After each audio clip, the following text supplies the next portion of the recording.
water. Let's talk about the killer fairy in the room, yeah? Titania right now is a bit of an enigma. She is both a speed run frame and an absolute killing machine. You do spies with her, do captures, exterminates. She is perfect for about every mission right now. To keep it short and simple, here is the build. Now, a mistake that I see a lot of people doing for whatever reason is stacking way too much survivability on Titania.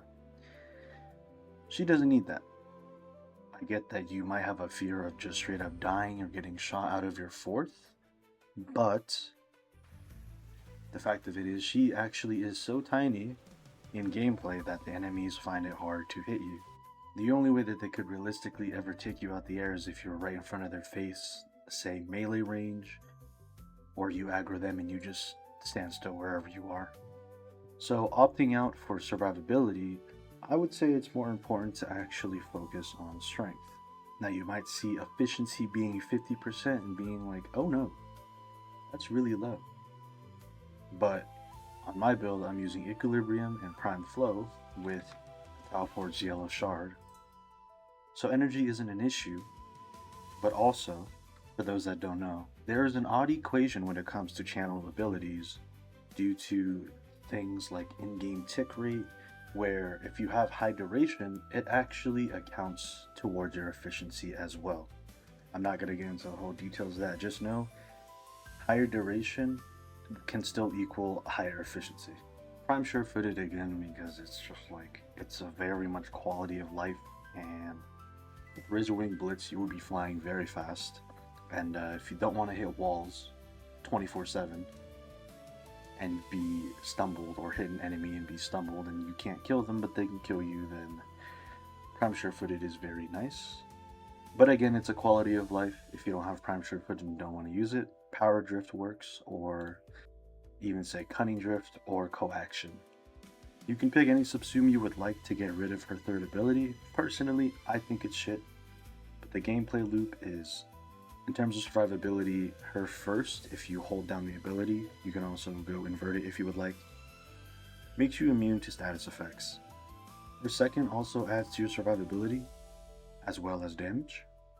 For arcanes, I honestly cannot stress this enough. Pistolier, major quality of life. It is terrible to use a Titania with Razorwing Blitz if you are not using Pistolier, because every few seconds of shooting you will most likely have to wait to recharge. Second arcane is also up to you. You could do some kind of status negation. I'm using multi-augmented because I like more strength. For shards, you can opt for ability strength and duration.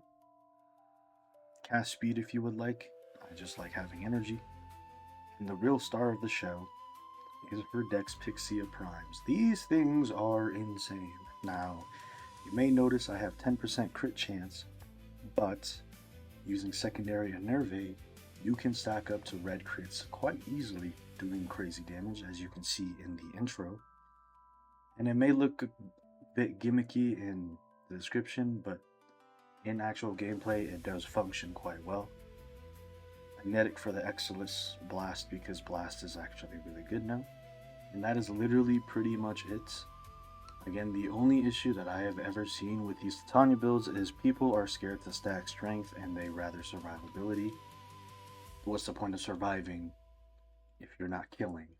A substitution you could make, because catalyzing shields is bugged for those that don't know, you could put catalyzing instead of fast deflection, because I'm using Augur Secrets. But like I always say, everything in my builds are purely up to you. Build should be a blueprint, not just something you blindly follow.